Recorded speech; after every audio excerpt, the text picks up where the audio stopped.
Amén, gloria al Señor, ya estamos aquí una vez más, sábado, ya finalizando el mes, o ya se acabó. Todavía no, ¿verdad? Sí, ahora se acaba. Ya finalizando el mes, sábado, ¿qué? Sábado 31. Sábado 31 del mes de mayo. De junio.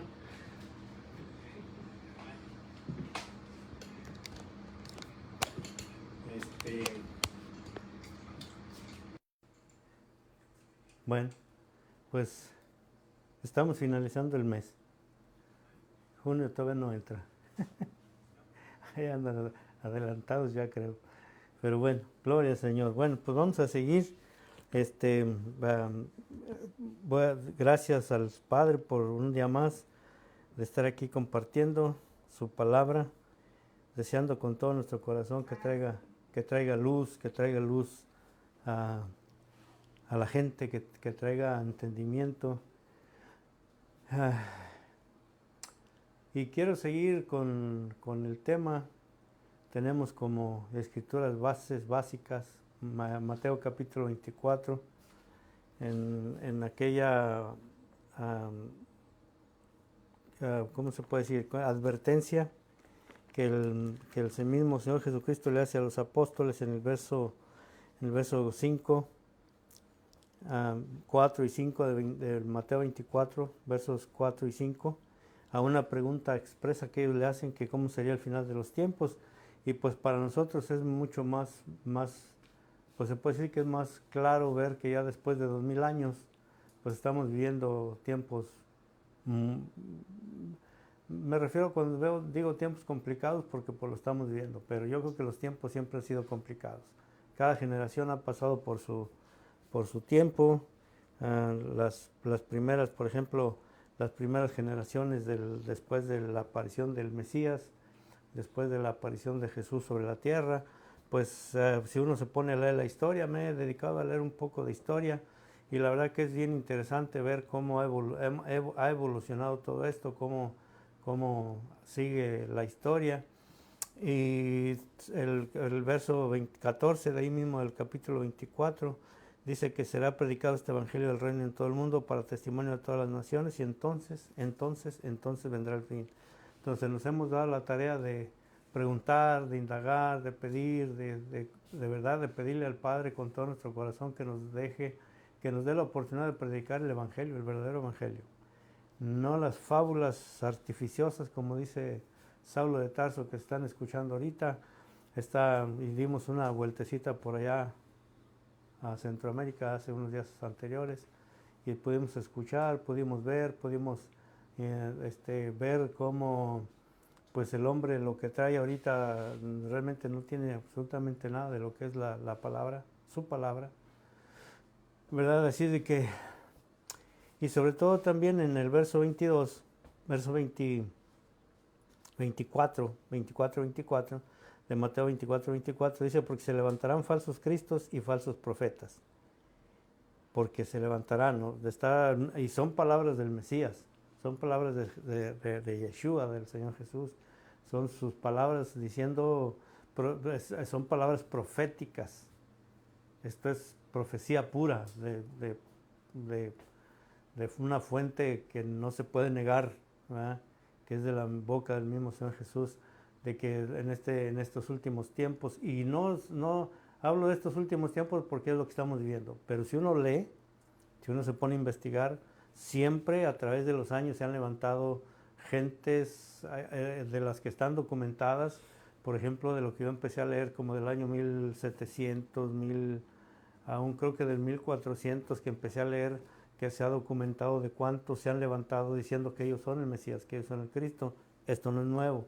O sea, y en nuestro tiempo, pues yo lo digo porque estamos viendo nuestro tiempo, pero esto realmente no ha sido, esto siempre ha sucedido.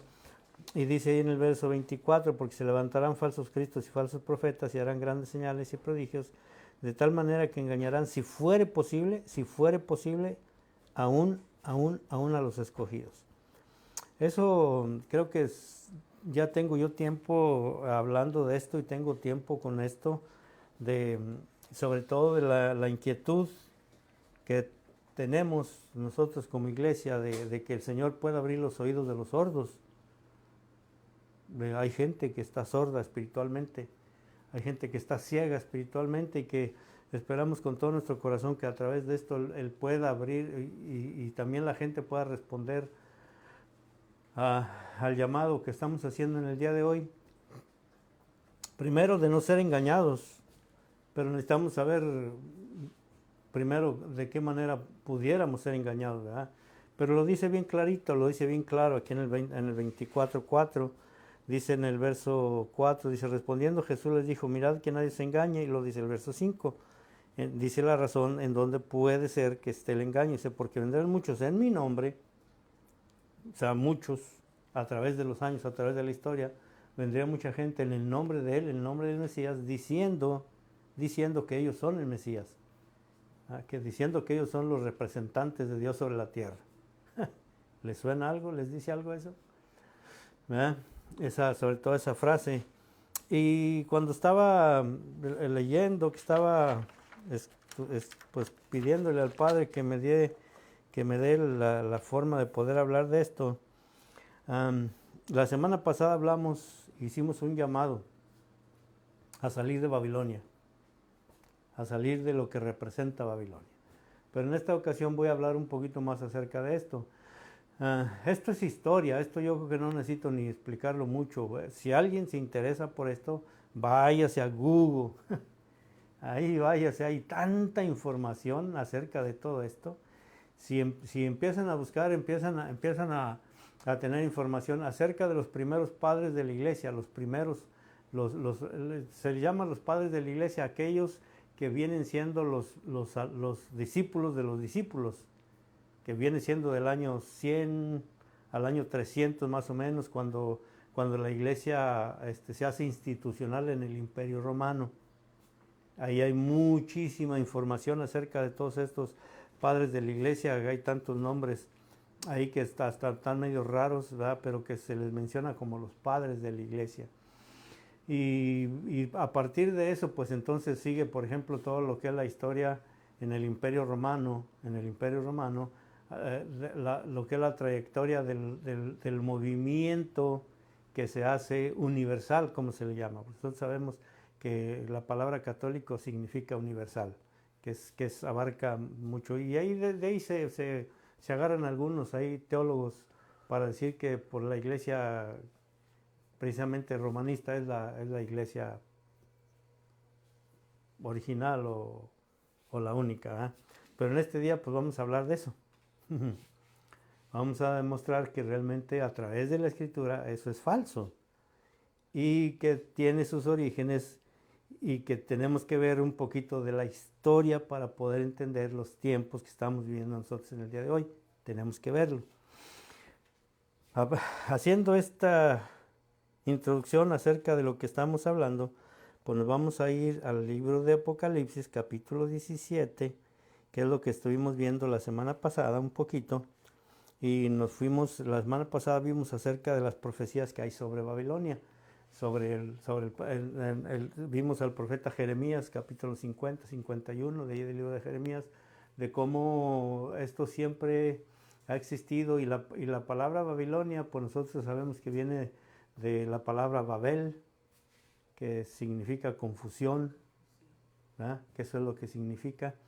Y pues aparte del significado, la realidad nos hace ver que realmente es una confusión tremenda, ¿verdad? Que estamos metidos ahorita nosotros en todo esto. Y una de las razones por las cuales quiero hacer esto, así como los profetas anteriores hacían este llamado a huir de Babilonia.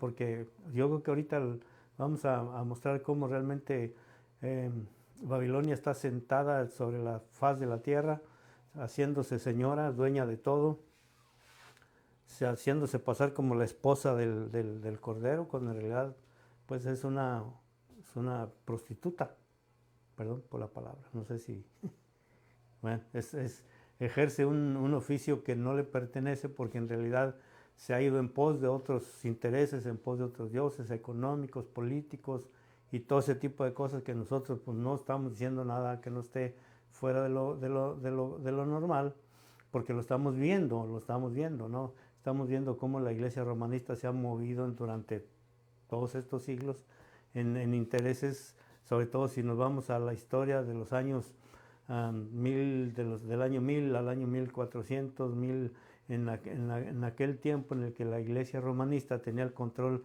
político, religioso, de casi toda la Europa en aquel tiempo, ¿verdad?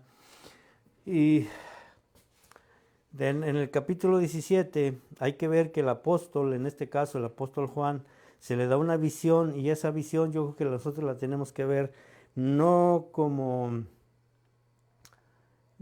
Tenemos que verla de una manera en la cual el apóstol se le fue mostrada. Y una de las formas que podemos verla es que no es cronológica. O sea, no es por ejemplo, el libro de Apocalipsis empieza con la presentación del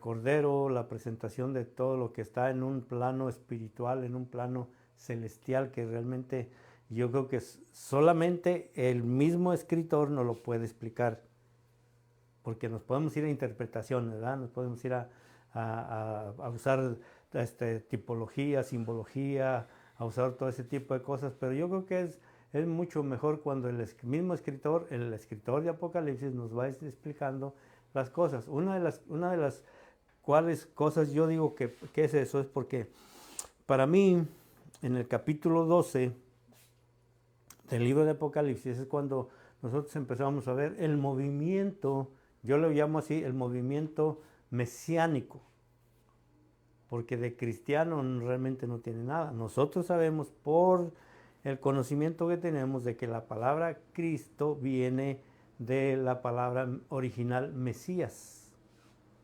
¿verdad?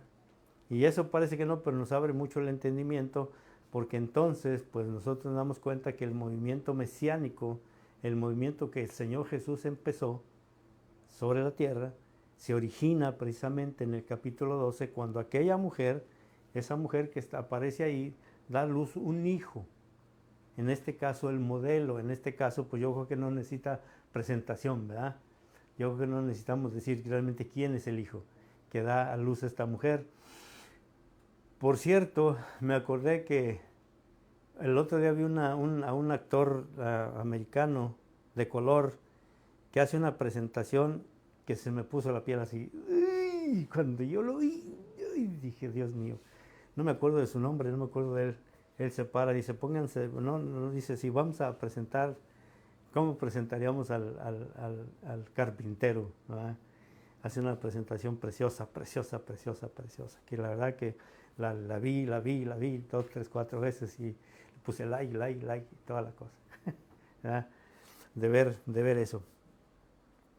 Y ahí es en donde en el capítulo 12, donde aparece todo esto, también aparece otra señal.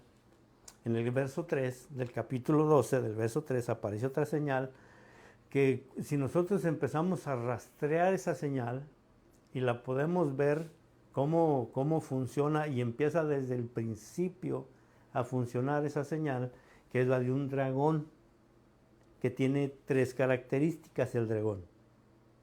Ese dragón es serpiente antigua, diablo y Satanás. Identificable fácil, ¿verdad? La señal que aparece ahí, a la parte que aparece el movimiento mesiánico, el movimiento del capítulo 12, ahí es donde creo yo que aparece lo que nosotros conocemos en el de hoy como iglesia, la iglesia de nuestro tiempo, ¿verdad? El movimiento, pero pues desafortunadamente a través de los tiempos se han distorsionado los conceptos, se han distorsionado todas las cosas que tenemos, y pues ahora a veces lo digo porque nosotros creo que tenemos a veces el concepto de que si no vemos un edificio, si no vemos algo así, pues ya no lo consideramos como una iglesia, ¿verdad? Ya lo vemos de otra manera. Y eso, pues yo no digo que esté mal, porque nosotros estamos necesitando un lugar para eso, ¿verdad? Estamos orando que el Señor nos dé un lugar para reunirnos. Sino el concepto de iglesia es el grupo de gente, de creyentes, de cristianos, de gente que cree, iba a decir cristianos, aunque bueno, el término es bien aplicado, pero de gente que cree que Jesús realmente es el Mesías, que realmente Jesús es el enviado, que Jesucristo es el camino para regresar al lugar en el que fuimos creados, al lugar del Edén, al lugar de la presencia del Padre. Que realmente eso es todo, realmente no tiene que ver nada con lo físico, tiene que ver con lo espiritual, tiene que ver con todo lo que el hombre, con todo lo que conlleva ser un ser creado a la imagen de Dios. Pero aquí en el capítulo 17, poniendo como contexto esto, pues nos venimos a dar cuenta de que a través del capítulo 13, 14, 15, 16 y 17 se describe cómo esta señal del verso 3 del capítulo 12 de Apocalipsis se va desarrollando y pues no se desarrolla nada más de la noche a la mañana. Nosotros tenemos 2000 años de historia y creo que para nosotros es más fácil que cuando en el año 1000 se podía leer esto, aunque no dudo que la interpretación que se le haya dado pudiera encajar también en los tiempos que la gente vivió en el año 1000. Pero para nosotros creo yo que es mucho más ventaja el hecho de tener una historia que nos puede avalar todo lo que esta escritura dice. Por ejemplo, en el capítulo 17, en el verso 3, ¿verdad? El apóstol lo que les decía, que cuando él mira esto, no lo mira en un tiempo de hombre. Nosotros tenemos un tiempo lineal. El hombre vive un tiempo lineal. Un tiempo en el que empieza y sigue y va un tiempo en el que al menos la vida del hombre tiene un tiempo determinado. ¿Verdad? Pero en el libro de Apocalipsis, cuando nosotros vemos que si lo vemos de esa manera, pues entonces lo veríamos como cronológico, como algo de tiempo. Pero cuando el apóstol lo llevan, precisamente, me parece que es en el capítulo 2, cuando le dicen ven y sube, lo meten en una dimensión que no es la dimensión de nosotros. Es en una dimensión de eternidad, en donde no hay tiempo de hombre. Hay acontecimientos que el Padre le muestra al apóstol, en este caso a Juan, acontecimientos, pero que para nosotros no tienen una línea cronológica. Es un tiempo determinado en el cual, cuando el apóstol lo mira en eternidad, se puede aplicar en el tiempo en el que el Padre lo decida, y para nosotros en este tiempo, pues lo vamos a ver de esta manera. Porque dice aquí en el verso 3, dice, y me llevó en el espíritu al desierto. Me llevó en el espíritu al desierto. Eso yo creo que tiene que quedar bien claro, ¿eh? Que no es mental, no es una filosofía, no es una enseñanza específica. Es una visión en la cual el apóstol se le muestra, pero en una dimensión que realmente creo que estamos un poquito nosotros lejos de lo que es la iglesia. Casi la mayoría de las veces nosotros lo vemos como en el principio, bueno y malo. Y en la medida que nosotros sigamos viendo bueno y malo, no vamos a llegar a ningún sitio, porque está en el libro de los principios. Cuando el hombre come de lo bueno y de lo malo, muere. Y nosotros en nuestro tiempo, la mayoría de los lugares donde hemos ido, donde hemos asistido, por lo regular siempre las doctrinas son bueno y malo. Las doctrinas no se enfocan, los mensajes no se enfocan en llevar al hombre a comer del árbol de la vida, a que el hombre se interese por buscar el camino de regreso, porque el camino está abierto, si nosotros lo sabemos, ¿verdad? Ya lo abrieron otra vez, Jesús se encargó de eso, que eso es lo relevante, eso es lo precioso, que nosotros tenemos acceso a ese lugar a través del único camino. No hay otro. No hay intercesores inmediatos, no hay santos, no hay vírgenes, no hay pastores, no hay apóstoles, no hay nada de eso que pueda nosotros llevarnos ahí, sino es a través de la persona de Jesús. ¿Verdad? Palabras del Señor Jesucristo: yo soy la verdad y la vida, yo soy el camino. ¿Hacia dónde? Hacia ese lugar en donde nosotros podemos encontrar todas las cosas, y que el apóstol Juan fue llevado precisamente a esa dimensión Entonces, en esa dimensión es en donde Juan ve a esta mujer, no es mujer aquí en este caso, pero aquí es una figura, voy a ponerle así, que tiene 7 cabezas y 10 cuernos. Otra vez el verso 3. Dice, y me llevó en el espíritu al desierto y vi una mujer sentada sobre una bestia escarlata, llena de nombres de blasfemia, que tenía 7 cabezas y 10 cuernos. Y nosotros la vamos a identificar ahí en Apocalipsis capítulo 13, en el verso 1. Que es, hablando del capítulo 12, aquí es en donde se empieza como a desarrollar, o el apóstol empieza a ver el desarrollo que tiene esta figura del capítulo 12 del verso 3. Y en el capítulo 3, en el verso 1, dice, me paré sobre la arena del mar y vi subir del mar una bestia que tenía 7 cabezas y 10 cuernos, y en sus cuernos 10 diademas, y sobre sus cabezas un nombre blasfemo. En el verso 3 del capítulo 17, volvemos a ver que al apóstol se le muestra esta figura, y luego en el verso 4 la describe como una mujer. Dice, la mujer estaba vestida de púrpura y escarlata, y adornada de oro, de piedras preciosas y de perlas, y tenía en la mano un cáliz de oro lleno de abominaciones y la inmundicia de su fornicación, que nosotros lo podemos ver ahí en Jeremías capítulo 51, en el verso 7, que fue lo que vimos la semana pasada. Ahí la podemos identificar, pero a donde quiero llegar es a esta parte, verso 5. Dice, y en su frente un nombre escrito, un misterio. Un misterio. Ahora,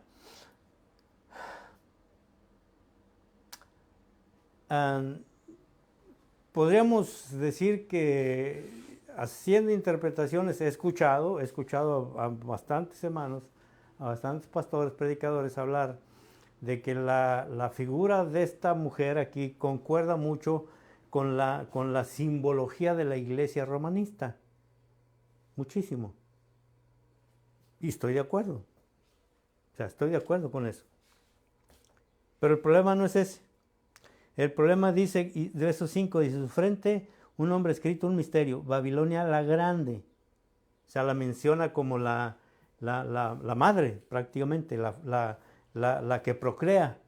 ¿Verdad? La madre de las rameras y de las abominaciones de la tierra. Vean, me voy a quedar ahí. Porque para poder ver esto, y yo sé que a lo mejor nos vamos a meter en algunos problemas, pero pues ya estamos metidos en problemas. Vamos a tener que ver un poquito de historia en este caso. Vamos a ver la trayectoria de esta mujer en lo que es la iglesia, en lo que es la institución romanista, porque realmente yo creo que de iglesia no tiene nada. Del término iglesia yo creo que no tiene nada. Pero bueno, en el año de 1517, en el territorio alemán, surge un movimiento que nosotros hasta el día de hoy le hemos llamado protestantismo, ¿verdad? Pero antes de eso todavía, bueno, voy a hablar de esto primero. Ahí surge un reformador, y estoy hablando de Martín Lutero. La idea de Martín Lutero, yo creo que voy a hablar así muy escuetamente de él, no, pues no, porque yo creo que me llevaría toda la hora, o más de una hora para poder hablar de él, pero se los voy a decir, se los voy a pedir por favor que busquen, indaguen, escudriñen en la historia de cómo es que surgió precisamente la reforma de 1517 en la persona de este personaje. Martín Lutero era un monje agustino, precisamente de la iglesia romanista. Y cuando él, según la historia, cuando él se encuentra en una tormenta, por ahí él le promete al padre que él se va a hacer un monje, se hace un monje, un hombre muy culto, muy estudiado, pero en una de esas ocasiones, según la historia, se va a Roma a ver todo lo que es cómo funciona el papado en ese tiempo y se queda desilusionado de ver la mugrero y la porquería que era. Así, de simple.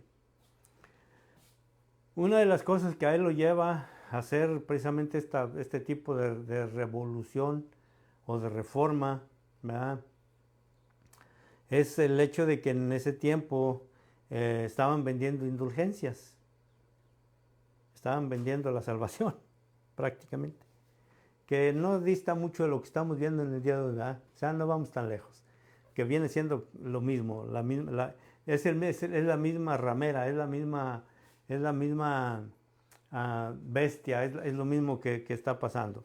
Y resulta de que él pone sus 95 tesis en la puerta de la iglesia de Wittenberg, que es una de las cosas. Léanlo, por favor. Les digo que voy a hablar así algo más muy simple. Cuando este hombre hace esto, la intención de él no era hacer, fíjense bien, otra iglesia, sino era la de reformar, la de corregir a la iglesia actual, al movimiento en el que él conocía. Pero ¿qué pasó? ¿Qué fue lo que pasó? Como la bestia y el falso profeta y todos siempre andan metidos en todo esto, pues no perdieron la oportunidad, ¿verdad?, de hacer que de lo que era la matriz, pues la matriz, ¿verdad?, voy a ponerlo así, de la ramera, surgen hijas. Yo me atrevo a decir eso porque eso es muy cierto. ¿Qué surge de ahí? Bueno, surge primero el movimiento que es encabezado por Lutero, que aparentemente es un tipo de reforma a la iglesia de su tiempo. Y nosotros nos hemos dado cuenta, por todo lo que hemos estado viendo, que la iglesia no se reforma. No hay forma de que sea reformada. La iglesia lo que tiene que hacer es volver a los principios básicos de las enseñanzas del Mesías. Ahora, hay tantas cosas que yo pude ver, por ejemplo, el libro de Oseas, que es uno de los libros bien preciosos, proféticos. Ahí se habla realmente de lo que es realmente una mujer acostumbrada a eso, a fallarle al esposo, porque en realidad no es el esposo. Capítulo 12 del libro de Apocalipsis nos habla precisamente de un grupo de gente que es llevada al desierto, que guarda y retiene el testimonio de Jesús, que no tiene denominación, no tiene nombre denominacional. A partir del 1517 se desprenden, miren que si cuando uno empieza a leer se desprenden, Padre mío, cantidad de movimientos. Entre los más relevantes que se pueden ver, pues existen déjenme decirles, los luteranos, que son los primeros, los calvinistas, los anabaptistas, los anglicanos. A mí me da mucho la atención los anglicanos, les voy a decir por qué. Porque esta mujer nunca ha estado desligada de la política, porque no se puede desligar de la política, porque en primer lugar, si nosotros nos vamos al principio de la aparición del Mesías, el movimiento que estaba en contra del Mesías era un sistema político, económico, religioso, que estaba al servicio de Roma. O sea, estas son cosas bien básicas que cuando uno empieza a ver esto, esta mujer nunca ha cambiado. Sus operaciones, su sistema ha sido siempre el mismo. ¿Se recuerdan cuando los apóstoles van al pórtico de Salomón? Al templo y sanan a aquel hombre. ¿Quiénes son los opositores? ¿Quiénes son? ¿La gente? ¿El hombre que sanaron? No, el sistema religioso de su tiempo. Todos aquellos que se supone que deberían de saber, que deberían de tener todos los elementos para que el hombre pueda volver los ojos al Padre. Ese es el sistema religioso que siempre ha imperado y sigue imperando hasta nuestros días, hasta nuestro tiempo. Estaba escuchando yo en esta semana a una predicadora muy famosa aquí de Estados Unidos que se enriqueció de tal manera, tenía un ministerio tremendamente grande y resulta que al final encuentran cuantas y tantas fallas en dinero, en poder. No voy a decir el nombre porque yo creo que es público, ¿eh? Eso busquen ahí en las noticias sobre todo y ahí lo van a encontrar. Y esta mujer aparece en el momento en el que este hombre Lutero aparece. El papa de turno, León, me llamó mucho la atención, el papa de turno era León X. Y de eso hace como 500 años. ¿Dice algo? Creo que quiere decir mucho, ¿eh? León X. León X hace una bula, Exsurge Domine, no sé si lo pronuncio bien porque realmente, ¿verdad? En la cual a Lutero lo excomulga, lo saca de la protección, supuesta protección de lo que era el romanismo de ese tiempo, y cualquiera que lo encuentre lo podía matar. Cualquiera que lo encontrara lo podía eliminar porque estaba como conscripto, era un personaje que estaba fuera de la ley de la ramera. Pero de ahí surgen estas hijas que hasta el día de hoy, si nosotros seguimos la historia, miren que si nosotros seguimos la historia, por ejemplo, después, porque el movimiento de Lutero no es el único, hay historia hay de muchos movimientos antes de Lutero, por la opresión que tenía el sistema religioso de su tiempo. Ellos dominaban la política, dominaban hasta los reyes, ellos ponían y imponían reyes, ellos hacían guerras. ¿Quién? La iglesia romanista, la madre de las rameras. Yo estoy señalándola a ella como la madre de las rameras. Un poco antes, que era lo que iba a decir hace rato, un poco antes, ¿verdad? De eso, cuando uno empieza a leer la historia, se viene a dar cuenta de que el Imperio Romano, que era el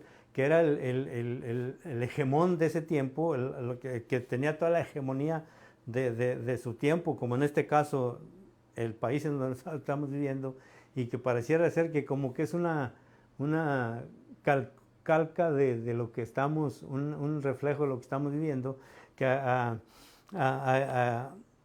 esta gente, cuando ellos viene el Imperio Romano y empieza a perder precisamente esa hegemonía, también la pierde en el aspecto religioso, y es cuando viene la división de la iglesia ortodoxa de la iglesia romanista. Ahora, capítulo 17, verso 1. Dice, entonces uno de los 7 ángeles que tenían las 7 copas y habló conmigo diciéndome, ven acá y te mostraré la sentencia contra la ramera, la que está sentada sobre muchas aguas. Jeremías 51:13. Ahí, y estoy diciendo las citas del antiguo pacto, del Antiguo Testamento, porque en el capítulo 5, en el verso 39 del libro de Juan, el mismo que nos hace la advertencia en Mateo capítulo 24, nos dice que escudriñemos las Escrituras, porque en las Escrituras está la vida eterna, y son las que hablan de Él, ¿verdad? Dice en el verso 15, ahí mismo 17, dice, y me dijo también, las aguas que has visto donde la ramera se sienta son pueblos. ¿Qué es lo que abarca toda la ortodoxia, toda la iglesia ortodoxa? Abarca un territorio tremendo. Cuando yo empecé a ver eso, abarca todo lo que es allá, lo que eran los soviéticos, quiero decir así para no meterme en problemas, ¿verdad? con el algoritmo. Todo lo que es la parte que es oriental me parece, ¿no? De lo que es Europa, todo aquello es Grecia, son ortodoxos. Pero ¿de dónde surgieron? ¿De dónde surgieron? De la nada cada uno de ellos se hicieron, no. ¿De dónde surgieron? De la mamá. De la iglesia romanista. Un poco más adelante nos vamos a ver que hay otra religión en el día de hoy que surge precisamente del momento en que la iglesia romanista está perdiendo mucho poder en ese tiempo. Entonces en el oriente, en la parte de los países árabes, de todo eso, surge otro movimiento a través de ¿quién? Mahoma. ¿No es otra rama? Lean, por favor, lean y vean cómo es como surge. Era la historia de este personaje es bien interesante porque es un hombre que se levanta en medio de un caos y él tiene visiones y tiene un montón de cosas, tiene escritos, o sea, ahí está, yo tengo por cierto, tengo ¿cómo se llama? El Corán, me gusta, porque de alguna manera todo eso, cuando uno empieza a leer todo eso surge del capítulo 12, del verso 3, de ahí surge todo esto. De ahí viene todo esto. Y viene a ser la madre de las rameras y tiene sentido con el verso 15 donde dice que el apóstol le dicen, me dijo también, las aguas que has visto donde la ramera se sienta son pueblos, muchedumbres, naciones y lenguas. Porque a veces nosotros yo creo que nos centramos mucho en nuestro entorno local y lo vemos nada más aquí como algo que sucedió. A veces hasta hay conflictos entre las diferentes denominaciones aquí porque te andan robando las ovejas y por qué hace esto, por qué hace el otro, ¿verdad? Pero en realidad cuando uno empieza a ver esto, pues esto realmente el Señor nos está abriendo el entendimiento de que Babilonia, la grande, pues también tiene su historia. Cuando yo empecé a leer acerca de Babilonia, Dios mío, es increíble. Surge un movimiento por ahí en el año 2000, antes de Jesús, como tribus, pueblos, y la historia es bien interesante porque tiene ¿cómo se puede decir? Un desarrollo tan grande que al final de cuentas viene a sojuzgar al mismo pueblo de Israel. Leemos el libro de Daniel y, Padre mío, es increíble cómo todo eso viene siendo y todo encaja en esto. Pero para poder señalar en el día de hoy, ¿verdad?, que las iglesias que existen en el día de hoy, no iglesias, perdón, las denominaciones que nosotros tenemos en el día de hoy surgen precisamente de la matriz, a través de la famosa reforma de Lutero. Si leemos un poquito acerca de la historia de cómo los primeros peregrinos llegaron a este país, venían huyendo precisamente de eso, de la libertad religiosa, de toda la opresión que existía en ese tiempo. A mí les digo que me llamó mucho no sé por qué, la creación de la iglesia anglicana, porque la iglesia anglicana surge a través, precisamente en ese tiempo, en todos esos movimientos de revuelo, de reformas, de quitarse todo el poder que tenía el imperio romano realmente a través de lo que era la iglesia y que dominaba y que todo eso. Surge este hombre, Eduardo VIII, me parece que es Eduardo VIII, que era el rey no sé si lo apunté, pero me parece que no. Pero me parece que es Eduardo VIII, que es muy famosa la historia de él, ¿verdad? Porque hay hasta películas de todo eso, busquen por ahí. Este hombre estaba casado con María de Estuardo, perdón señor, perdónenme. Lo leo a veces y lo veo y se me olvidan los nombres, soy un poquito malito para los nombres. Pero como él no tiene hijos varones y él quería un hijo varón para la sucesión del trono, pues se quiere divorciar de ella, manda una carta al Papa en torno a ese tiempo, no le dan el divorcio y él aprovecha la coyuntura de la iglesia para poder entonces abrazar el luteranismo, pero a su manera. Él es el centro después de todo eso, ¿verdad? ¿Y cómo surgen los movimientos? Pues de esa manera. Después de eso, es bien interesante la historia de él porque mata a la esposa y luego agarra a esta Ana Bolena, que es otra de las que también la mata porque no le dan hijos varones. El chiste es de que al final queda establecida la iglesia anglicana, pero viene la hija de él, de María la Sangrienta, por ahí parece que le llaman. Muy interesante la historia. Viene y empieza a perseguir a los cristianos, a los protestantes, por decirlo así, y se hace una cosa tan tremenda que es cuando se origina el éxodo de la gente hacia América y concuerda con el descubrimiento de América en su tiempo. Es bien interesante esto porque entonces nos damos cuenta de que contra quien estamos luchando, contra quien estamos hablándole, no es precisamente un grupo específico, sino es todo un sistema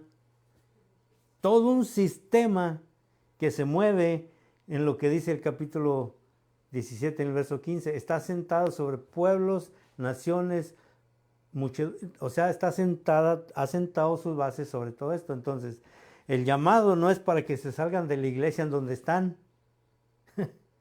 ni tampoco el llamado es para que salga de la iglesia romanista, no es para que salga de la iglesia bautista, no. Ese no es el llamado.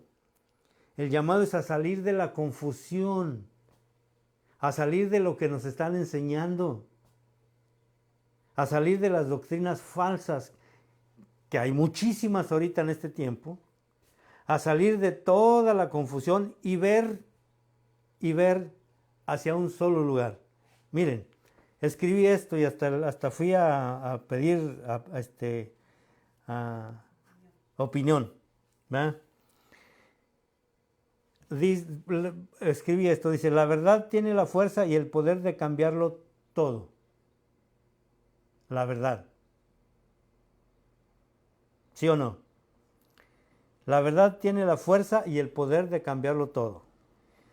Cuando se está convencido de que la verdad proviene de una persona, en este caso, la verdad no es una doctrina, la verdad no es que yo le diga que se salga del lugar en donde está, la verdad no es que yo le diga que haga su propia iglesia, por decirlo así, o su propio movimiento, no. La verdad no es que yo le diga, ¿cómo lo puedo poner? Que vaya en contra de lo que es el sistema religioso, porque en realidad la única manera de ir en contra del sistema religioso es llevando la verdad. No hay otra. ¿Cómo voy a ir en contra de una mentira? ¿Cómo voy a ir en contra de una mentira? ¿Cómo? Con la verdad. Entonces dice, proviene de una persona y conociendo la persona, o sea, conociendo a la persona, conociendo la verdad, entonces dice, somos, y conociendo a la persona como una verdad, o sea, conociendo a Jesús como la verdad, entonces, ¿qué nos trae? Libertad. Entonces, para salir de Babilonia, para huir de Babilonia, porque miren que cuando yo empecé a ver esto, en el capítulo 18 del libro de Apocalipsis, está pues se puede decir que está este llamado. En el capítulo 18, en el verso, bueno, lo voy a leer desde el 1 al 4. Dice, después de esto, vi otro ángel descender del cielo con un gran poder y la tierra fue alumbrada con su gloria. Acuérdense que estamos hablando de Juan, de las visiones de Juan, de las visiones que al apóstol se le dan en un tiempo no determinado, en un tiempo no de hombre. que cuando uno lo mira de esa manera, esta palabra puede ser pudo haber sido aplicable 100 años después de Jesús, 200 años después de Jesús, 1000 años después de Jesús, y puede aplicar 2000 años después de Jesús. Porque esta palabra no tiene tiempo, esta palabra es eterna. Entramos en la dimensión de la eternidad. Y dice el apóstol, dice, clamó con voz potente diciendo, ha caído la gran Babilonia y se ha hecho habitación de demonios. O sea, si yo quiero huir de Babilonia,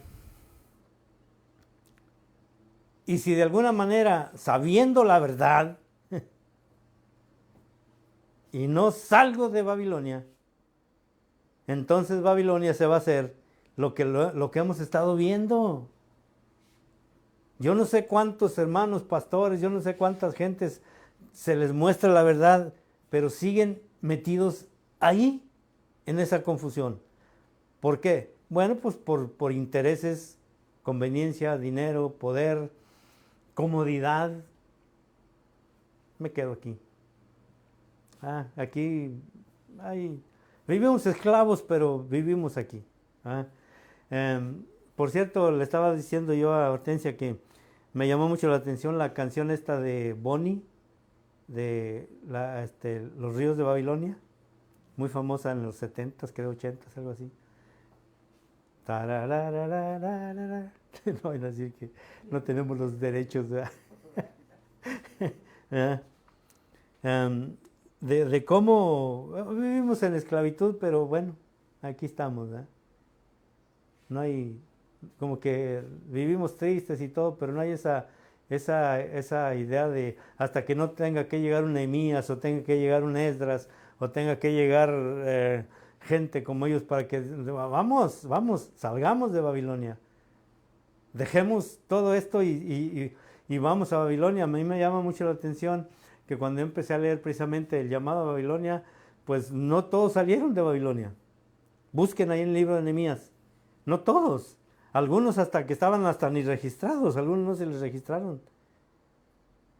Salieron hablando hasta otras lenguas. Si ustedes lo leen ahí, no hablaban ya el arameo, el hebreo, hablaban otras lenguas. O sea, es bien increíble ver todo esto, porque cuando uno empieza a ver todo eso y lo relaciona con nuestro tiempo, estamos viendo que ahorita nosotros los protestantes, voy a agrupar a las iglesias evangélicas como protestantes, anglicanos, bautistas, metodistas, luteranos, los voy a agrupar en eso. Nosotros, ni siquiera entre nosotros mismos hay un consenso o hay una comunicación en la cual nos podamos entender. Babilonia. Y no nos hemos dado cuenta que a nosotros el mismo apóstol Pablo nos llamó a ser un cuerpo, un organismo, no una organización. En esta vez, cuando nosotros fuimos a El Salvador, que fuimos para allá, nosotros íbamos buscando el organismo, no la organización. El organismo vivo que puede conectarse, porque cuando uno empieza a ver las enseñanzas de Saulo de Tarso, empezamos a ver que dice, no todos son cabeza, no todos son orejas, no todos, no. Entonces, ¿qué fue lo que encontramos? Coyunturas. ¿Y qué es lo que une al cuerpo en este tiempo, al movimiento mesiánico, a la iglesia de nuestro tiempo? El amor entre los hermanos. Tenemos denominación. Yo pertenezco por ejemplo, a la denominación fulana, y yo pertenezco acá. Es más, vimos que aún hasta en los mismos lugares, y yo creo que esto es casi general, que a veces en los mismos lugares hay una iglesia por allá, y los de esta iglesia no se hablan con los de aquella iglesia. Algunos porque no se caen bien, o porque el pastor no les cae, o en algunas cosas. No hay una diferencia enorme y no hay una falta de entendimiento realmente de lo que somos sobre la tierra. Somos un organismo vivo que siente, que camina, que mira, que ayuda, que da la mano. Bíblico. Y luego dice ahí, miren lo que pasa en el verso 2. y clamó con voz potente diciendo, ha caído la gran Babilonia y se ha hecho habitación de demonios y guarida de todo espíritu inmundo, albergue de toda ave inmunda y aborrecible. Esto de albergue de toda ave inmunda y aborrecible, tenemos un estudio acerca de eso, ¿verdad? De lo que es de lo que está el árbol de mostaza, el que es el árbol más huerto de la hortaliza, y que vienen a hacer nido las aves ahí, y a veces no son aves muy limpias. Tenemos el estudio, me recuerdo mucho del hermano aquel que cada rato nos decía que el quebrantahuesos, ¿verdad? Cuando empezamos a ver todas las aves que el Padre las tiene como aborrecibles y que tienen un significado. Y luego dice más adelante, porque todas las naciones han bebido del furor y del vino del furor de su fornicación, y los reyes de la tierra han fornicado con ella, y los mercaderes de la tierra se han enriquecido de la potencia de sus deleites. Verso 4. Y oí otra voz del cielo que decía, salid de ella, pueblo mío, para que no seáis partícipes de sus pecados, ni recibáis parte de sus plagas. Porque va a llegar un momento, en el verso 5, en la visión del apóstol, en la visión de la eternidad, en lo que nosotros estamos viendo en el día de hoy, dice, porque sus pecados han llegado hasta el cielo y Dios se ha acordado de sus maldades. ¿Qué tenemos que hacer en el día de hoy? Salir huyendo por su vida. ¿Por dónde tenemos que salir? No hay otro camino. O sea, para huir de Babilonia, el único camino visible, palpable, es muy angosto si es verdad, ¿eh? Porque él mismo lo dijo. Este camino no es fácil de caminar. Este camino es para valientes. Cuando empezamos a ver, por ejemplo, el libro de Isaías, en el capítulo 13, 14, 13, Isaías, ahí el Señor llama a un pueblo valiente para que vaya, para que salga, para que camine. Cuando yo empecé a ver esto de la valentía, yo no creo que sea alguien fanfarrón, alguien que crea que puede todo, porque al final de cuentas no creo que pueda. Sino es a través del que hizo posible que el camino se abriera. Y en este caso se llama Jesús. Y yo conmino mucho, el llamado siempre es a que tengamos una relación con la verdad, con Jesús. ¿Cómo? Me podrían preguntar. Yo creo que no hay un método. No creo que sea un método de decir, bueno, pues usted dígalo. Yo creo que más que nada es el deseo del corazón de salir, de buscar, de anhelar libertad de todas las opresiones que estamos viviendo en el día de hoy. Si nosotros lo vemos para cualquier lado, es más, hay tanta opresión a veces, yo creo que a veces hay más opresión ahorita en la iglesia evangélica que ni en la iglesia romanista. Y se asemeja muchísimo al tiempo en el que, en los años de 1400, 1500, cuando la Inquisición, ahorita pues a la gente físicamente no la eliminan, pero espiritualmente a veces la eliminan. ¿Quién está haciendo eso? La ramera. Conste, quiero dejar bien claro, no estoy señalando a los grupos bautistas, metodistas, porque dentro de todos ellos tiene que haber gente, es más, hasta aún de la iglesia romanista, tiene que haber gente que el Señor esté llamando a que salga de Babilonia, a que busque la verdad, porque la verdad es la única que nos puede hacer libres. Y no hay otra verdad, ni en el cielo, ni en la tierra, ni debajo de la tierra, ni en ningún lugar, que la única verdad que yo conozco se llama Jesús de Nazaret, Yeshua el Mesías. Amén. Vamos a terminar ahí, ¿verdad? Así de que esperamos los comentarios. Por favor, compártanos. Estamos subiendo estas predicaciones a YouTube.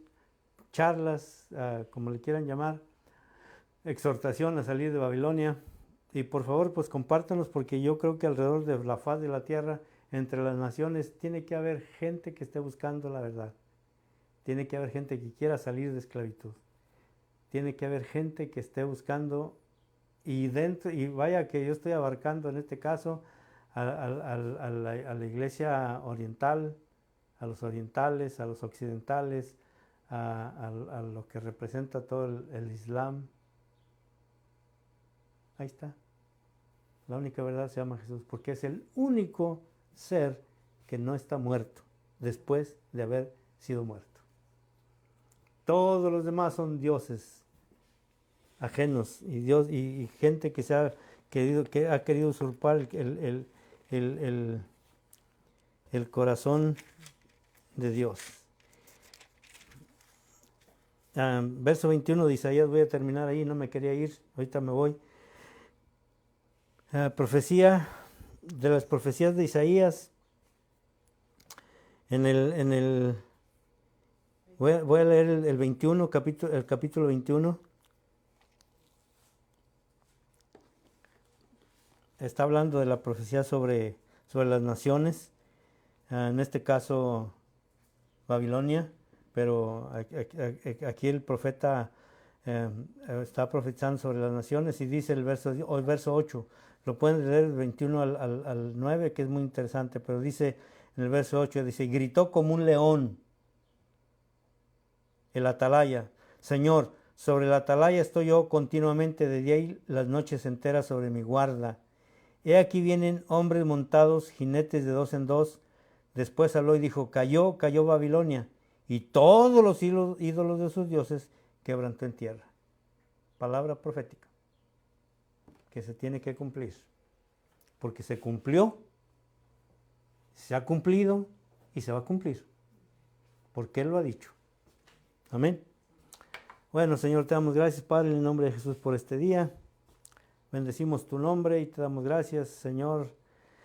Yo sé que estamos yendo en contra de todo un sistema religioso corrupto, amañado, lleno de avaricia, de codicia, de cuánta cosa, Señor. Lo único que queremos, Padre, es que tu pueblo abra los ojos y pueda ver que el camino para regresar a ti, al Padre, al Dios de todos los dioses, al Señor de todos los señores, se llama Jesús. Aquel que vino a la tierra y lo dio todo, absolutamente todo, para que nosotros pudiéramos tener la bendición de estar delante de ti. Gracias, Padre, en el nombre de Jesús. Amén.